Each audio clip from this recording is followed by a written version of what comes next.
How many of you in this room have been formally trained how to concentrate in school when you were growing up? Can I see a show of hands?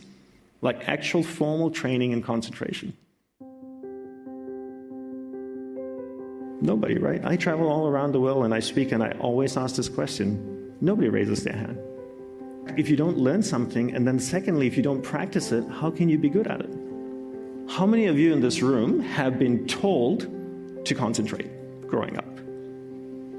Lots, right? Just like me. I was told to concentrate on eating my food. I was told to concentrate on learning and doing my homework, but nobody told me how to. How many of you have children? How many of you tell your children to concentrate? Well, there you go, right? Do you show them how to? No, right? How do you expect them to concentrate?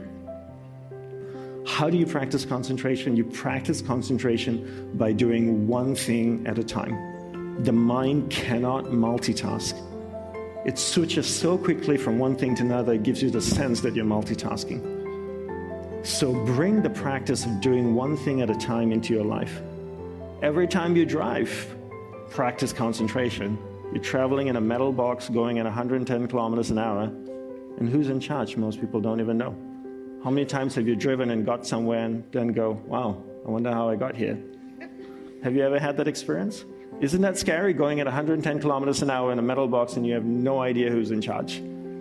You find opportunities in your everyday day to practice concentration. What are the things that you do every day? If you live with a spouse, what a great opportunity to practice concentration. Every time you speak with your spouse, give your spouse your undivided attention. Keep your awareness on your spouse. If it drifts away, bring it back.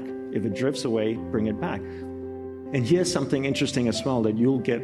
One of the greatest benefits of concentration is the power of observation, right? So if I go to the gym and I lift weights, what will I get? Muscle, right? If I lift weights, I will get muscle. That's the byproduct of lifting weights. If I concentrate for prolonged periods of time, the natural byproduct of that is the power of observation. What is observation? In monk language, it's the mountaintop perspective. You're on top of the mountain, you get the overview picture. So how does that translate to real life? Have you ever watched a live soccer game, for example, and with your friends at home, and you see the guy running down the soccer field with a soccer ball, and everybody in the room is going, pass it to him, and then he passes it to somebody else. How does everyone in the room react? Oh, you idiot, right? How much is that idiot getting paid? What, about $40 million a year before endorsements? Probably, right?